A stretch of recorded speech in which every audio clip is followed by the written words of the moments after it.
Hello, everybody. Welcome to another episode of Dungeon of Deadly Delights. I'm, of course, Rob DiLauro, and this is my wife, Melody. Melody, what's going on? Nothing much, baby. Nothing, just chilling, killing. Just chilling and killing. Yeah. We are wearing our masks tonight in honor of an episode that we are calling Blood, Slash, and Heads Will Roll, in honor of the release of In a Violent Nature, which I will say, number one, we have not seen yet. Mm-mm. We know quite a bit about it in terms of the plot and everybody's response to it. It's obvious to say that it's a very divisive horror film. Like it's got good reviews. Audiences are kind of split on the whole ambient horror that it is. True. Yep. So before we get to that, thank you so much for your continued love and support. Please like and subscribe. It definitely helps us out with the algorithm. Oh, the algorithm. I'll kill you, algorithm. No, I'm just kidding. He lies. As we said before, we are going to be talking about certain slashers that we chose in honor of In a Violent Nature, which again, we haven't seen, but it is a Canadian horror film, very indie, directed by Chris Nash. Mm-hmm. And it's basically just this, and I hate the word, actually, when Kelly and I were working together, we both hated the word love letter to Friday the 13th and other slashers in that ilk. So basically you have this character, Johnny, who's sort of the Jason Voorhees character. These idiots take some locket off of his gravestone or something that belongs to his mother. And, you know, like you're basically seeing everything happening from his perspective the entire time.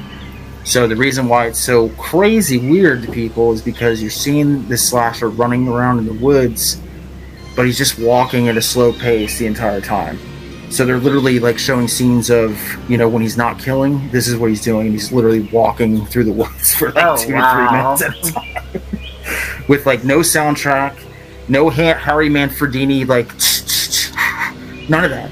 Just leaves crunching on the ground, and you see the back of this guy just lumbering into in the woods. But the other thing I heard about this movie that I'm really excited about is some of the kills are. Some of them are saying that actually one of them is on par with Terrifier 2, which is on our list, by the way. Involving a yoga instructor, young yoga instructor, and it's supposed to be really, really crazy where I guess there's some sort of disembowelment, and somehow he pulls her upper torso into the hole of her stomach and kind of like flips her around. That just sounds crazy. Yeah, it sounds awesome, right? So there's a couple really good kills in this movie. Mm-hmm. And I think that's why a lot of people really love it, because of that fact that they're really like, you know, when it comes to the effects, they're really like, you know, pushing the envelope. Right. When he's not walking at a slow, leisurely pace. But taking his sweet time. But yeah, you know, we always want to talk about slashers anyway, so this seemed like the perfect time to do it, right? Yeah, exactly. And we decided to like kind of go against the grain. Like, you know, you follow my work, you know I love Halloween, I love Friday the 13th, but we wanted to talk about films that are, you know, maybe, I don't know, some of them are a little beyond the pale, I guess. Yeah. Our first deadly delight when it comes to slashers, or slash blood and heads will roll, is... The Strangers Pray at Night. The Strangers Pray at Night. I think the reason why we chose this, well, you know, there is the first part of the trilogy that Rennie Harlin's working on that's out now, and it's supposed to basically just kind of be this retooling of the original. A lot of people are saying it's basically the same movie. Oh, okay. But The Strangers Pray at Night, I think, is probably the best in this series. Would you agree? I really liked it. Yeah, I thought it was really, really good. I mean, the first one's good, but this one, like, really kind of, like, I don't know, has more of, like, sort of a supernatural slant to it in a way. Oh, yeah. You know? Yeah. Just, you know, like, the whole idea of these three masked people, like, somehow are able to just teleport from one place to another. Yeah. I mean... what? Yeah.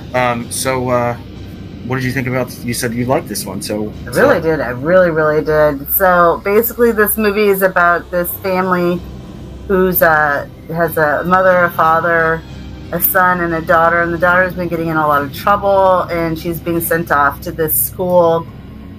And they decide to go on a weekend vacation. and they go up to this area and come to find out there's some mass. Now, hold on, I don't mean to cut you off, but the family is, I believe Cindy's the mother, Mike, who is actually the porn director from X. Yeah. And there's Kinsey, who is the bad seed, and Luke is her baseball playing, like, perfect brother. Yep. But please continue. Basically, they go up to this cabin area. It's like a whole lakefront area. Has a whole bunch of, I guess, trailers, you could say, for people to stay the weekend. And it's in Ohio, if I'm not mistaken. Yeah. And then the aunt and the uncle are, leave the keys for them to go in. Well, come to find out, the aunt and uncle have already been murdered. They've been... Yeah. And, they have, maybe an hour before this girl comes knocking on the door looking for somebody. And then she just runs away. And then she comes back and knocks on the door. And then she runs away. And then the daughter, she gets pissed off and she runs out the door. And then they send the brother after her. Yeah. And that's when everything starts to happen. Oh, can I also say it's great to see Christina Hendricks in a horror film? Yeah. And she actually plays an awesome mom. Yeah. So, yeah, that was cool too. So she hasn't done anything after that in terms of horror, so it was cool to see her. Yeah. So these masked marauders start to torment this family. And the mother... Masked marauders, I like that. The masked marauders. And then the Scallywags. Scallywags. And then the mom... gets murdered right in front of her daughter while she's trying to help her daughter escape. She's trying to help her up in the rooftop of the trailer park, I believe. And what's crazy about that scene is that she actually takes Christina Hendricks, like she caresses her sort of, and then she just stabs her up really brutally. You know what I mean? So there's almost like sort of like a sensuality to it. Yep. Yep. Like, I'm loving this. Oh. Yep. It's giving me a thrill. Oh, yeah. But the whole point to this movie is that there is no rhyme or reason why these people are doing this. It's, why not? Sure. Why not? Yeah. And again, it's just like the first one, like while you were home. Yeah, because we can. Sure. But, I think the reason I like this one so much is because, it doesn't get into the lore of supernatural at all, but how does one person know to go from one room to be remember she goes in that pipe drain to hide and then she just pops out? How would they know to be there? You know what I mean? Exactly. So it just has this kind of more supernatural slant to it. Well, remember, you don't know that there's a third person there until towards the end of the movie. Yeah, so there's Pin-Up Girl, Man in the Mask, and Baby Doll. Yeah. Just like the first. And it's like you don't know that there's a third person until the end of the movie at all. You know what I mean? So. Yeah. But again, they get out of these scrapes, trucks explode, Man in the Mask comes out. You know what I mean? Or he's in one area and then he's in another area. I think the one thing that really stands out with this movie is that pool scene. I think that pool scene with the fluorescent lights and stuff. Yeah. Really fucking cool. Oh, that is a really, really cool scene. And the music in this movie is really good too. And it was Total Eclipse of the Heart, right? By Bonnie Turner. Yeah, they keep playing this song over and over again in their truck. Yep. Yeah, so he's killing her brother in the pool, and Bonnie Tyler's playing in the background. Yeah. And there's all these blow up palm trees everywhere and stuff, and it doesn't look like this hugely produced scene, but just the way they filmed it. It kind of has a Vegas feel to it. Yes. Yeah. So I don't know, this isn't one of my favorite franchises, but this is definitely it's a good slasher movie. Actually, you know what? I'm gonna go back and say that again, because Mick Garris actually said publicly that franchise is a dirty word. So this series is not one of my favorites, but I think this is definitely a winner for sure. And I think it's one of the most underrated of the series, because it's not the original. But I definitely think it has... it's a good sequel. I think it's a really good sequel. I think so too. Yeah. Our next slasher is... You're Next. You're Next. This is a really fascinating thing because, first of all, the screenwriter Simon Barrett, he went off to do some great stuff. He also directed The Taking of Deborah Logan. Adam Wingard went off to do Godzilla vs. Kong in the recent one, the Empire one. Yep. Which he just recently said, I'm not going to do any more Godzillas, thankfully, because hopefully he's going to go back to doing stuff like The Guest. You know what I mean? Yeah. Or like Your Next. That was a good movie too. Yeah. Oh yeah, for sure. But yeah, so these were just, you know, like, these guys were just basically like, you know, in this like little indie camp or whatever, and you know, one of the people also ended up being Ty West, who shows up in the movie. You know, and Larry Fessenden is the guy who was in Jacob's Wife with Barbara Crampton. Okay, yeah. He was producing this movie, and he was also one of the bigger champions of all these young guys that wanted to make these horror films. So that's why he made his cameo as the dead body of the neighbor. But yeah, dude, Your Next is amazing. I really like this one. Yeah, I always say that. I really like this one. I think I really like all the movies we picked. But yeah, with this one though, it's got a really good twist to it though. Like, it's got a couple of really good twists, you know? So talk about the plot a little bit. Okay, so you have this family that's going to this countryside house, and it's the mother and the father are celebrating with their 35th anniversary or something like that. I believe so, yes. They're celebrating an anniversary, and they're inviting all the kids and their significant others. Oh, I do want to mention something about this, actually, because Barbara Crampton was gone out of the spotlight for years because she decided to, you know, be a mom, and you know, she got married, and you know, she was a loving wife, and she got out of the business for a while. This is actually the first like resurgence of Barbara Crampton. And years ago, she did good. Yeah. Yeah. So basically, you have this beginning scene where there is this older guy with this young woman, and they're copulating. And the young woman, you can tell she has this distant look in her eye or whatever, and she goes downstairs and like most women. She plays this song on loop, and guy comes up and gets her. And then the guy, the older guy comes downstairs, and he gets murdered too. And then you see like Barbara Crampton and her husband going, and they're getting ready to go into the house to make sure they can start to set up. And they have their 3 kids, the 2 sons and the daughter. Yes. And they're bringing their significant others with them. So Barbara Crampton plays Aubrey. I believe her husband is Paul. There's Kelly. Crispin is actually Aaron's boyfriend. And there's a couple of like couple partners with the brothers. So Z is one of them, and I can't remember the other one. The wife. Yes. But then of course there's Aaron, played by Sharni Vincent, who is, you know, like basically at the end of the movie becomes the secret weapon, but we haven't gotten there yet. So I think the most interesting thing about this movie is that you're focusing on, like, even the marketing was like the lion, the tiger, and the wolf, right? Yeah, you're focusing on the masked men, you know. But Aaron is the serial killer. She totally, she's the slasher, totally. She's the slasher of this movie, 100%. I think she just loses her shit, and she's like, "That's it. I'm taking you all out." Yeah, Sharni Vincent did a couple other things, but I was really hoping she'd stay in the genre because she's just amazing. But this is, you know, like an absolute underrated gem. But it's so nice to see that these guys went and did, you know, other amazing things in their career. Our next deadly delight when it comes to slashers is Urban Legend. Woo! Urban Legend. We wanted to pick something from the era of. It's the best of the WB era. You know what I mean? Right. Like, where like all these young faces like were in horror, you know, at the time. Yeah. You know, like Scream, for example. Yeah. But, you know, like, we could have picked like Valentine, we could have picked, you know, there's so many other things we could have picked. Cherry Falls, which is an underrated one with Brittany Murphy. God rest your soul. She's the only one who could have played me in a movie. Absolutely. Sorry, yep. I agree. But we picked Urban Legend. This is another one of those films where, like, this group of people were doing some amazing things, but, like, just like Dazed and Confused or something like that, like, they all went off to have these amazing careers afterwards. Oh, yeah. I know. You know what I mean? Nuts, yeah. Yeah. So what do you think about Urban Legend? I loved it. I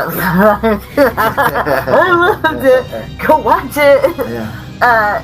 So this is a really good one. But it's basically, you have this university that has a legend in its own. Yeah, it's the massacre at the at one of the fraternity houses. Yep. So there is somebody that's going involving around. A professor, I believe. Yeah. Yeah. He was the only survivor. He was the only, but he was a student back then. Right. Exactly. So you have basically somebody going around killing off these people in this group, doing urban legend style kills. Yeah, it really gets into like what's really interesting about this script, because it really it touches on everything. Like we had the fear that there's a conversation that the radio host at Tara Reid plays. That, remember the whole thing about semen getting pumped out of your stomach. Yeah. There was that urban legend. Then there was the whole pop rocks and soda making your head explode. The person in the back seat. Yep. Aren't you glad you didn't turn the lights? The dog in the microwave. All of them. All of them. Yeah, it was. All of them are in there. Yeah. But yeah, I mean, God, let's talk about this cast for a second. The sweeping of the feet on the car. You're right. Yep. Right. So let's talk about this cast for a second. Yeah. So you have, of course, Alicia Witt from Twin Peaks and Dune. She was the little Alia at the time. Oh. Why didn't you tell them who I really am? And you have Michael Rosenbaum. Michael Rosenbaum wasn't even in Smallville as Lex Luthor yet. He had done some small parts here and there. Jared Leto was on My So-Called Life at the time, but he was not the actor. He was not the superstar. No, absolutely not. I don't even think he was in his band back then either. I don't think so. No, it was way too early. Rebecca Gayheart was, she was a up and comer at the time. So pretty much everybody aside from Robert Englund and the cameo by Brad Dourif, who of course the voice of Chucky. Everybody else is kind of a green thumb when it comes to acting. You know what I mean? Yeah. Yeah. So like you said, it does play on all the urban legends. In the beginning, there's a gas station scene with this girl, Michelle, who is getting gas in her car. And then Brad Dourif starts freaking out, and, he's weird looking, obviously. He's a strange guy, so obviously she doesn't pay attention to him. She's trying to warn her that there's somebody in your backseat. Yeah. So, of course, her head gets decapitated. Decapitated! And there was something... the MPAA actually they cut out a lot, including her head falling onto the street. Yeah, which sucks. But so that's the beginning thing. So it kind of unravels this mystery when you're meeting these people. Kind of like this Scream type ensemble cast. There is this mystery going on within the college. You know what I mean? Yeah. Yeah. And then the whole secret of what happened at this massacre, did it really happen, or is it just an urban legend? You know what I mean? Yeah, that they celebrate for anniversary parties. What the fuck? You know what, though? It's like a frat party kind of thing, yeah. It's so weird that you would party for that, They party for anything. Hey, a bunch of people got murdered, man. Bring your condoms and let's let's rage. it's a university frat boy, yeah. Some really great kills in this. My favorite one, though, is when she actually... there's a scene where Michael Rosenbaum, he's the dickhead in the movie. I love Michael Rosenbaum, by the way. He plays the dickhead. He would say that. And he sees that there's something in the microwave, and it turns out to be his dog. A dog, right? It's his dog. But the cool scene, or the cool kill for me, is when she uses the Pop Rocks urban legend and puts a bunch of bleach down his throat at the same time. Oh my god, yeah. That's awesome. I liked watching Tara Reid. Oh, yeah. Yeah. That was before she jacked herself up. What was that one again? She got stabbed. Oh, right, yeah. In the true slasher style, you know what I mean? Yeah, that was just a straight butchering, a horror butchering. Yeah. But yeah, I mean, should we talk about the end? Because I think it's kind of important. Yeah, go ahead. Okay, we're going to get into spoilers here. If you've not seen Urban Legend, which is from fucking, 19-something? 1990s, okay. Yeah. Baby ears, here we go. So, it turns out that Rebecca Gayheart is the killer. Yeah. Because her fiancé was murdered by Michelle and Alicia Witt's character. Yep. In a car accident. Yep, because they were doing an urban legend with the flashing lights. Yes. And then chasing somebody down in a car. Yep. Mm-hmm. Which, I mean, after you hear that, though, there is some sort of justification there in a weird way. Totally, yeah. I mean, she just went off the rails with it, but there is some sort of justification. She went a little too far with it. Oh, definitely. She had lost her damn mind. Yeah, so then, there's this whole thing with, we should also mention, too, that Jared Leto was playing was he working for the college paper or something? Yeah. He was, like, basically the investigator of this whole thing? Yep. Or he would just be the one that, somebody would say something and he'd be like, it's an urban legend, don't worry about it. You know what I mean? Yeah, he was a smart ass. Yeah, totally. So Rebecca Gayheart at the end, there's a whole, thing with, like this car, like battle or whatever. She's outside, like she falls, into the water. And then the thing I really like about this movie is that the ending is basically a bunch of kids, they're in a circle, like all of her friends in the past. Uh-huh. And then you find out that Rebecca Gayheart's actually in the group. She didn't die. And she's just like, no, that's not really how it went. Let me tell you how the story really goes. Yep, she didn't die. Yeah. Yep. Yeah. So Urban Legend, it is a cult hit. I think a lot of people absolutely love it.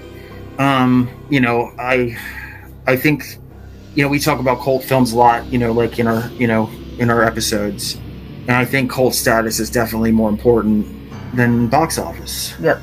You know what I mean? It has more of a longevity. Mm-hmm. And more of a joie de vivre for the fans, Mm-hmm. And it's just an undying thing. You know what I mean? So that brings us to our next slasher, which is House of 1,000 Corpses. Yes. This is the house. Come on in. All right. So if you've been living under a rock, Rob Zombie is a metal legend. I'd say god. White Zombie. Started with White Zombie.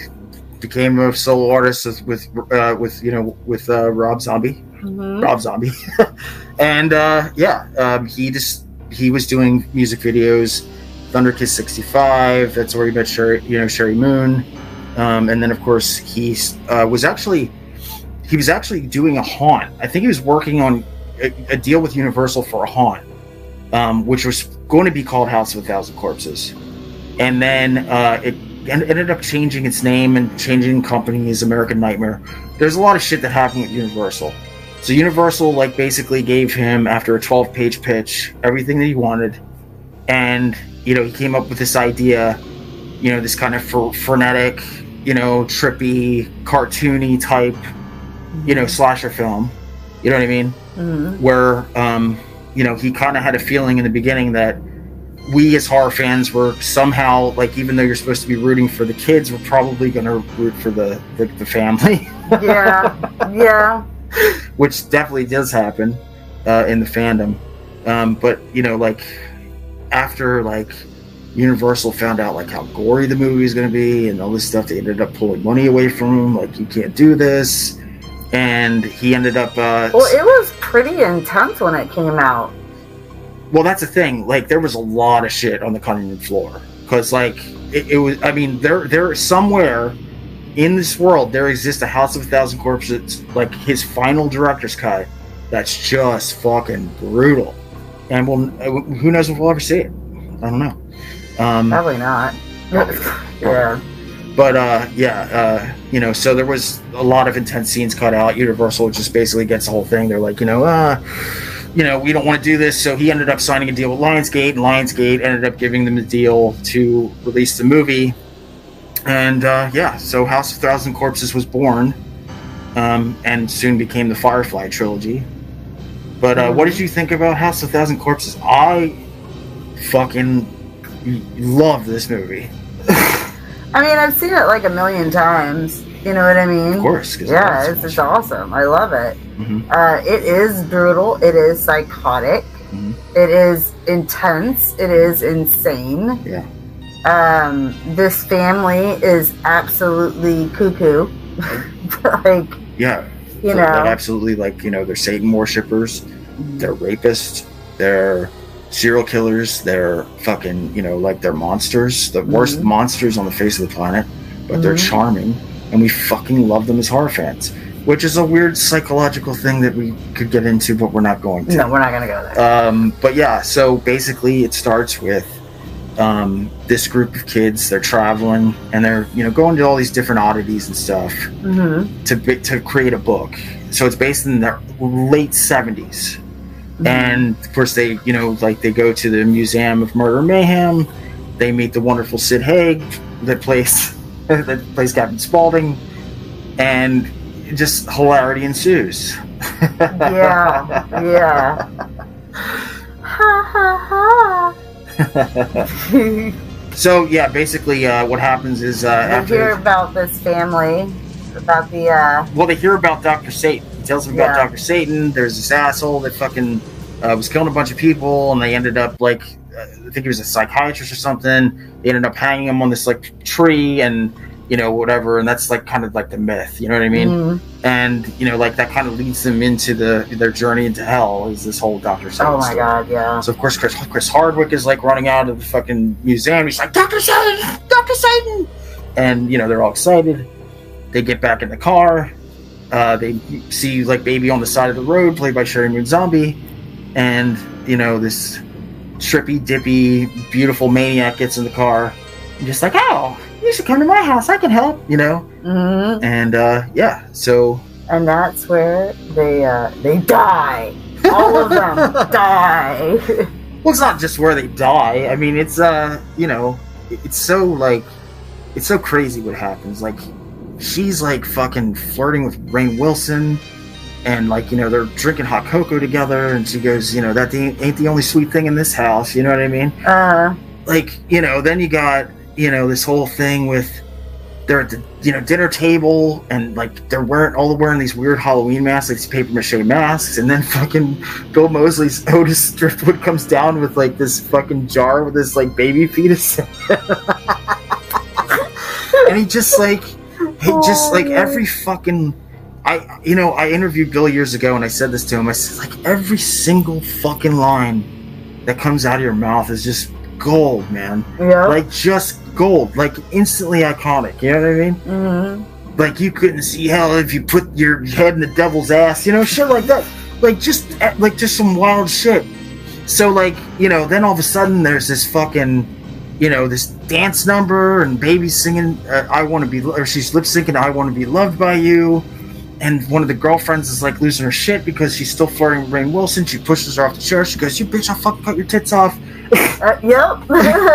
It's you can't really describe this movie in terms of plot, but once you see it, it's just what the fuck, dude? This movie's so crazy. Or how about all the cheerleaders that were yeah, that's right, cut up, murdered. Yeah. Yep.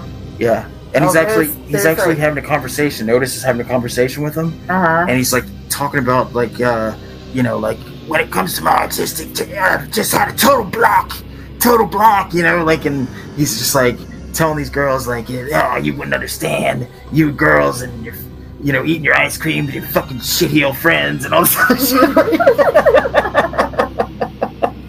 It's fucking nuts, dude. And then then of course they get back in the car, and then they're attacked.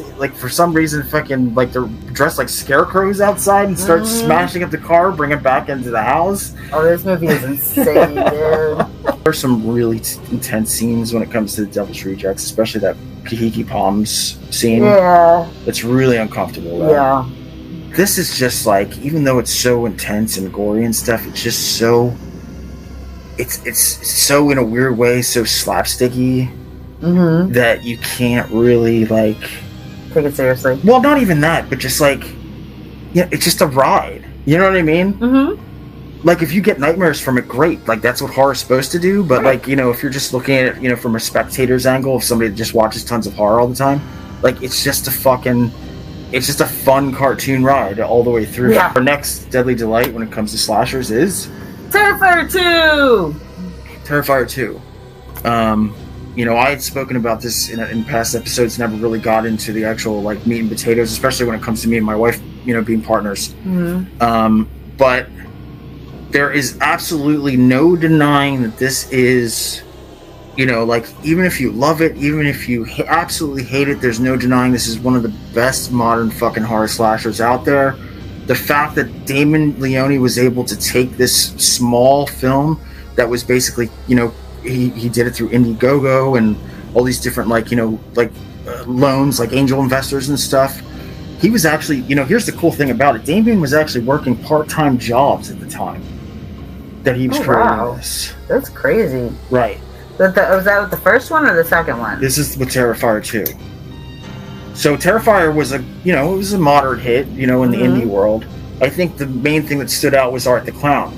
Now, I have been very honest in the past. I don't really, I didn't care for the first Terrifier. Yeah. But I respected, like, what he was doing. I respected, you know, why people love Art the Clown. But this one just, you know, like, more... This one was a lot more visual. It's more cohesive in terms of narrative. Yeah, and this one was a lot more visual. And it had some interesting scenes. Like, really, like, wild. It sort of plays like this family drama. Mm-hmm. You know what I mean? Which is really interesting, that part of it. And the kills. Oh, my God. Well, we're going to get into the kills, because this is a slasher episode. But, so a little bit about Terrifier's success before we start is, you know, we mentioned that Damien Leone actually, he had a successful Indiegogo. He got money from the fans to do, as he put, this practical effects scene that's important for the film. That actually turns out to be Allie's murder in the bedroom. In the bedroom? Yes. So, you know, like, this movie came out, and, you know, like, it was going to be in a couple theaters, and then, of course, you know, word of mouth was that people were, like, falling out, they were vomiting, they were passing out, people were going into into ambulances, like, it was a whole thing. And then all of a sudden, like, every Tom, Dick, and James talking about Howard Stern, The View, fucking, like, all these shows were talking about Terrifier. And then it was making millions of fucking dollars on a shoestring budget. Yep. You know what I mean? Yep.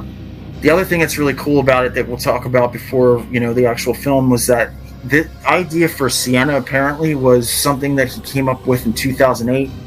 He knew that she would be the heart and soul of the Terrifier series.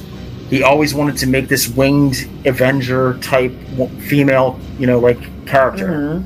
So that's where Lauren Rivera came in. Sienna was like a creation that he wanted for years, and he finally got to do it. Mm-hmm. And man, if she's not one of the best final girls.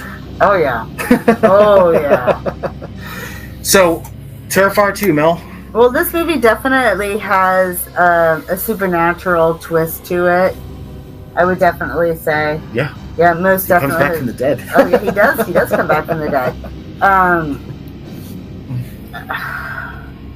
So basically, I'm gonna let you talk about this one. You're not gonna talk about this one? Yeah, I'm gonna let you go into it because you really know the details on this one. Okay, so basically, after the Miles County Massacre, which is actually like the murders that occur in, you know, the first movie, which of course, you know, like was the vivisection scene, which that's where people went, "What the fuck? Oh my god, this is nuts." He ends up going to a laundromat after this like brutal murder, and then, you know, all of a sudden he sees this little clown girl and he's playing patty cake with her, and yeah, like it's just like, that's insane already. And then all of a sudden, like, it just goes to this family where you've got the mother, who is, I mean, she just lost her husband. She's really on edge. A lot of people will call her a bitch, but you know what? If you're a parent, yeah, she's dealing with a lot of shit. You know what I mean? She's, you know, I mean, she's borderline abusive, but like, I you know, like, she says a lot of horrible stuff to her kids. Yeah. But you know, this woman's been through a lot of shit. You know what I mean? So, you know, you got her son, who is basically like saying that, you know, he wants to dress up like the Miles County clown, and he's like into serial killers and shit. Yeah. And then you have his. Well, here's another cool thing that, you know, the fact that Sienna's a cosplayer, like, that must have been such a coup for you as a cosplayer. I loved it. Yep. Because there's not a lot of heroic cosplayers out there in film. And let me make this clear: this mask and that mask are mine. Yeah. So anyway, so, you know, like, Sienna is a cosplayer, and she's getting ready for this Halloween party, and she's making this, you know, this kind of Valkyrie style Yeah, it's really beautiful too. It is. Yeah, she put a lot of work into it. Yeah, and they show her doing the hot glue and all that stuff, which is really cool. Yeah. Then she has a dream that she's at the clown cafe. And that's the other thing about this movie. Oh, that clown cafe dream was really fucked up. It's really fucked up. But here's the other thing about this, even that song, hit big in the horror world. Yeah. You know what I mean? That made Leah Voicey a star. She was actually going off to conventions and stuff and, singing the song, at parties and shit. You know what I mean? At major conventions. Everything about this movie was fucking huge. But yeah, so, there is this supernatural slant to it. The most important part of it is that for some reason, this father that died has a sketchbook, and Art happens to be in the fucking sketchbook. Yeah, which is kind of weird. It's very weird. I don't know. But, I'm not going to get into theories, but I do have my own theories. Mm-hmm. But then, there was a picture that... I think that's why she created the costume, because he was also illustrating that, that particular Valkyrie outfit. Mm-hmm. You know what I mean? So, I don't know if her father was, seeing, the future or something. Possibly, yeah. Not really sure. Or he's Art the Clown.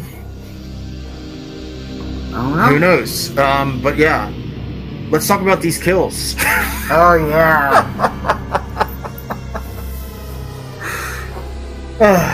What's your favorite? The bedroom. The bedroom's your favorite? Yeah. The bedroom. Yeah. Well, go ahead. Talk about the bedroom. Listen. Brutal. Fucking brutal. I can't even. No, I'm gonna let you talk about the kills. You go for it, babe. You go for it. Okay. This movie just it is so. So one of my favorite kills in the movie is actually when he goes. Sienna and her friend go off to the Halloween store. The Halloween store was a good one too. Yeah. There's so many kills.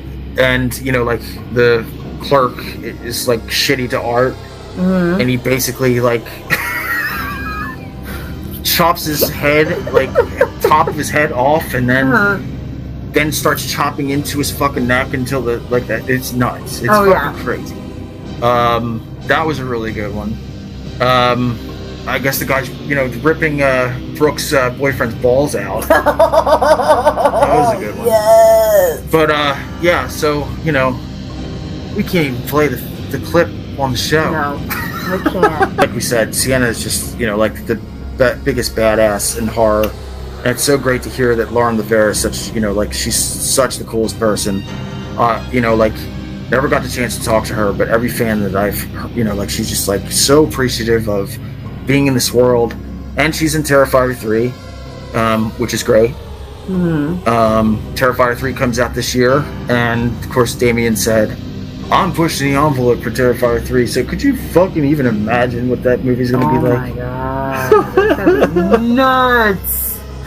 Especially after hearing, the stuff, in A Violent Nature that's been around. Yeah. He's probably just nope, reshoots, we're going back, and I'm gonna fuck people up even more. I can see it, yep. Yeah. But, there's no denying, that, when... we live in a time where it's just, for us, it was Freddy, Jason, Chucky, Leatherface. Art is on the, fuck the, Mount Rushmore, but he's on the Mount Rushmore of horror. Yeah. You know what I mean? Yeah. Absolutely. Our final deadly delight when it comes to slashers is, another slasher that's going to become a modern classic. I have no doubt if it isn't already. But we are going to be talking about Eli Roth's Thanksgiving. First of all, if you guys have not seen Grindhouse, which is something we talked about in the past shows, Death Proof and Planet Terror, mm-hmm. directed by both Quentin Tarantino and Robert Rodriguez. There were fake trailers in the middle by one of them was Edgar Wright did one called Dote. There was Machete, and then there was Thanksgiving. Which is, it was supposed to be Eli Roth's, ode to just, these 80s movies or 70s movies that were just so fucking disgusting and horrible. You know what I mean? Yep. Which is really interesting because this movie this Thanksgiving that he created years later, even though it was an idea in his head that he wanted to create ever since he was like really young. I think he said he was in college when he first wanted to do it. It does feel like the kind of proto, like more like modern remake of the bad one, the really awful one. Yeah. You know what I mean? Yeah. Like it has elements of that fake trailer in Grindhouse that was like really just like, you know, like he's not fucking the human turkey or anything like the trailer in Grindhouse. But yeah, like it does feel like a modern take on this horrible 80s slasher that came out years ago. Yeah. That doesn't exist, right? Right. So what did you think of Thanksgiving? Because I fucking love this movie. I love that. Like honestly, like the whole table that he had set up. He's putting the bodies there and the head on the platter. Mm-hmm. You know? Yeah. All because he's pissed off. Well, you know, to get into the plot a little bit, I thought the thing that was really neat about it was that, you know, it does kind of feel like a Scream sort of film. Oh, yeah. You know what I mean? Which makes it feel more, you know, modern than, say, like, you know, like Hostel feels like something that was like, you know... Yeah.